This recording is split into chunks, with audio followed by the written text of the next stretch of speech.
à 50. Alléluia. Si on peut se lever, quelqu'un, Sarah, trouve-nous un bon lectrice. Luc, chapitre 7, à partir du verset 36, notre texte de base, jusqu'à 50. Luc, chapitre 7, verset 36 à 50. Lève-toi car nous voulons honorer la parole de Dieu. Sarah va nous faire la lecture.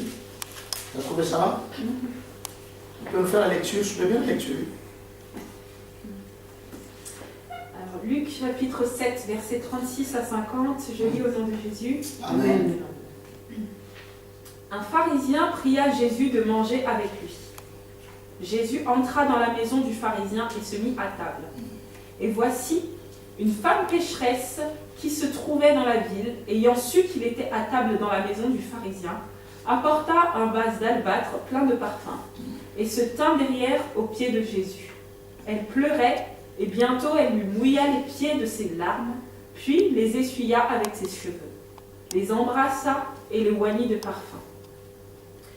Le pharisien qui l'avait invité, voyant cela, dit en lui-même: si cet homme était prophète, il saurait qui et de quelle espèce est la femme qui le touche. Il saurait que c'est une pécheresse.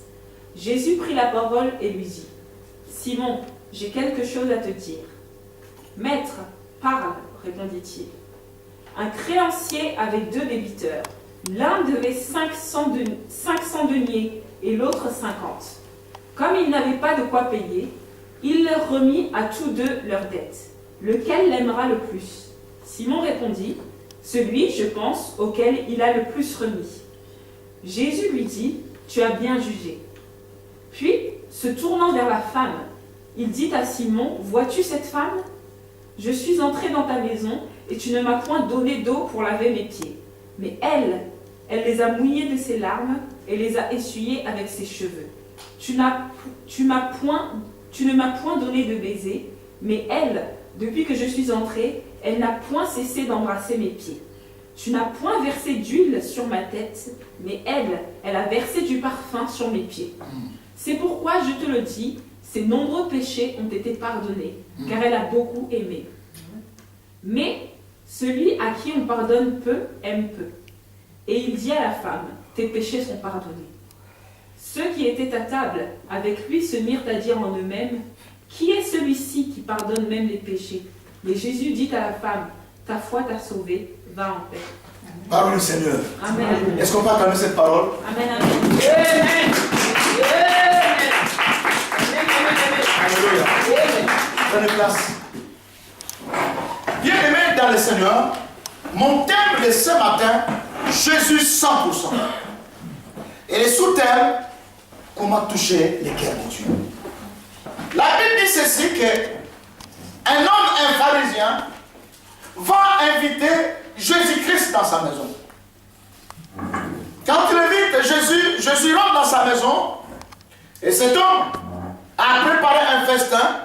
C'était pour Jésus, pour dire que moi aussi, je connais le Seigneur et le Seigneur est venu dans ma maison. Pendant que Jésus était dans sa maison, on dit qu'une femme pécheresse est rentrée dans cette maison.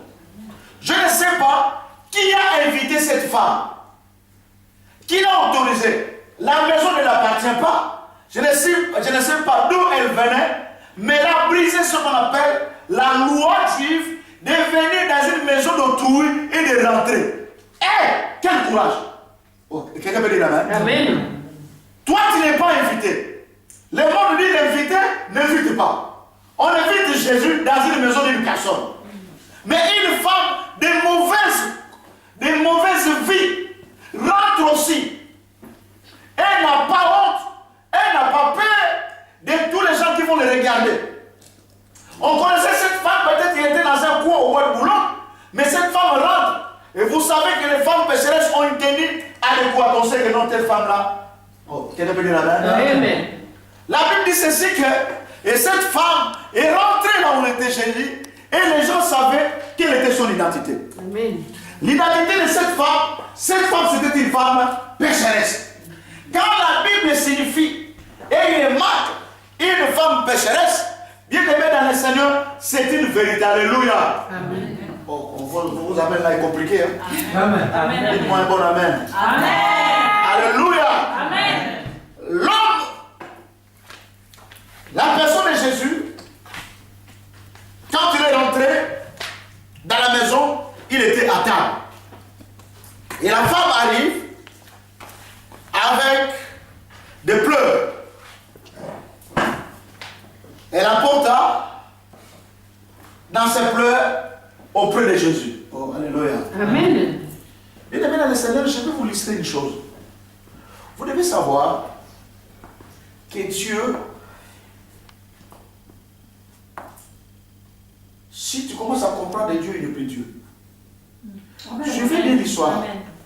La Bible dit qu'un homme avait des enfants. Alléluia. Suivez-moi très bien. Et cet homme, l'un de ses enfants, il vient. L'enfant vient et dit, donne-moi mon héritage. Hein? Quand on parle de l'héritage, il faut que la personne meure que tu puisses hériter quelque chose, non? Oh, suivez-moi. Tu sais, souvent nous avons lu la Bible, certaines choses, ça nous a échappé. C'est-à-dire qu'il faut que la personne ne soit plus en vie, que toi tu puisses hériter quelque chose. On dit que cet enfant est arrivé devant son père et a dit, donne-moi tout ce qui est à moi. Et on dit que le papa n'a pas refusé. Il a tout donné. Comme on chante ici, il m'a tout donné. Suivez-moi très bien. Il donne tout et l'enfant se barre. Vous savez l'histoire, il est allé le gaspiller. Mais quand on rentre dans la réalité des choses de fait, si mon fils ou ton fils arrive et te demande, donne-moi mon héritage, tu vas refuser. Oh. Oui ou non? Oui. Pourquoi? Je vais commencer d'abord à te soupçonner. Toi, tu veux ma mort ou quoi là?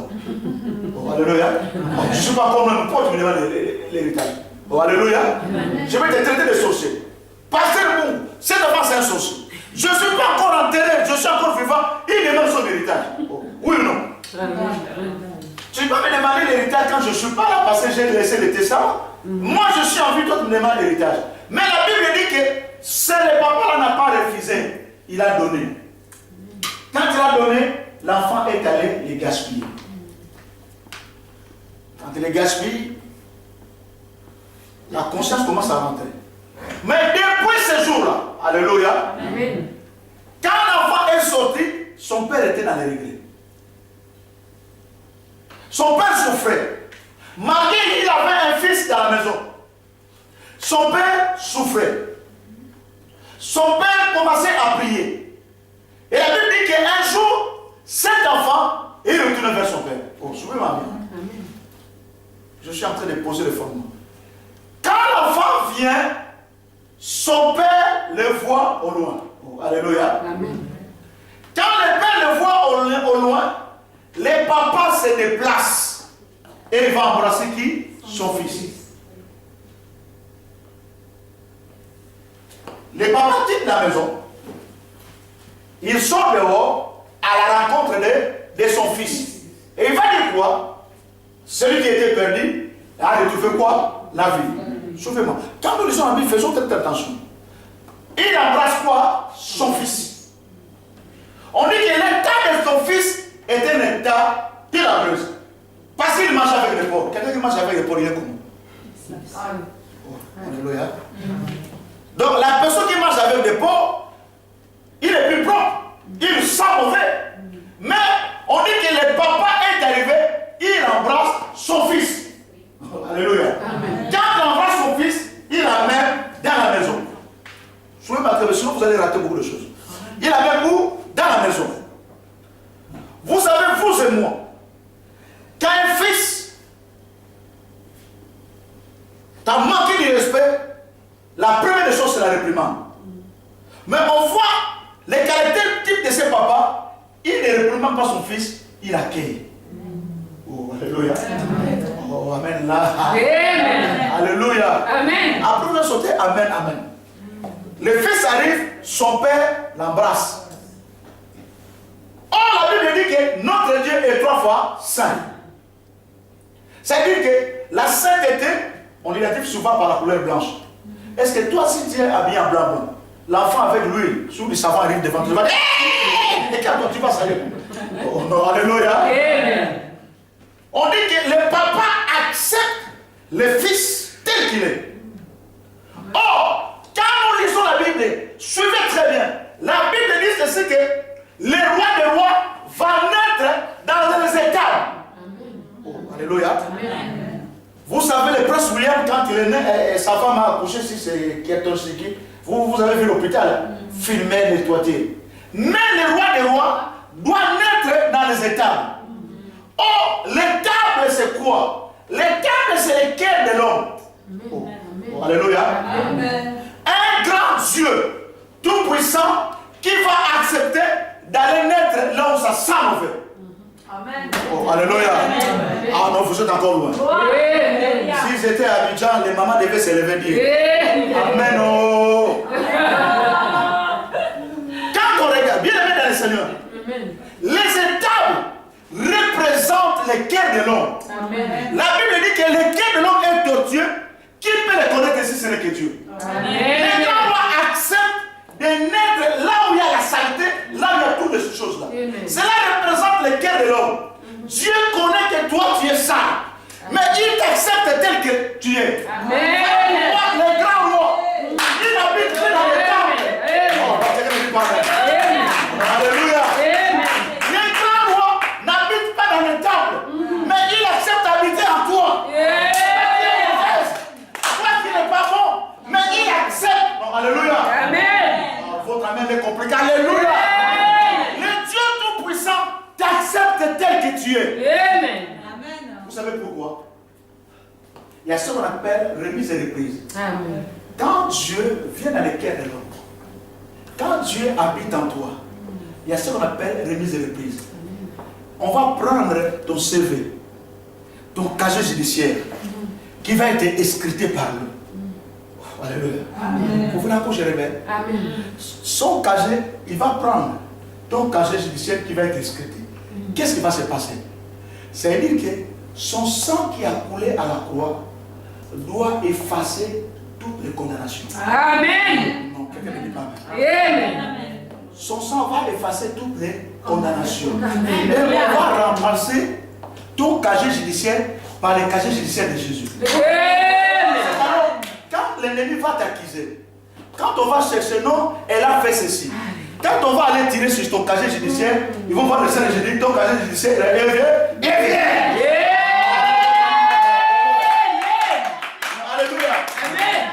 On dit que cette femme, lorsqu'elle est rentrée, tout le monde quoi? Les condamnait. Oh non, my God. Les gens condamnaient déjà cette femme. C'est une femme de mauvaise vie.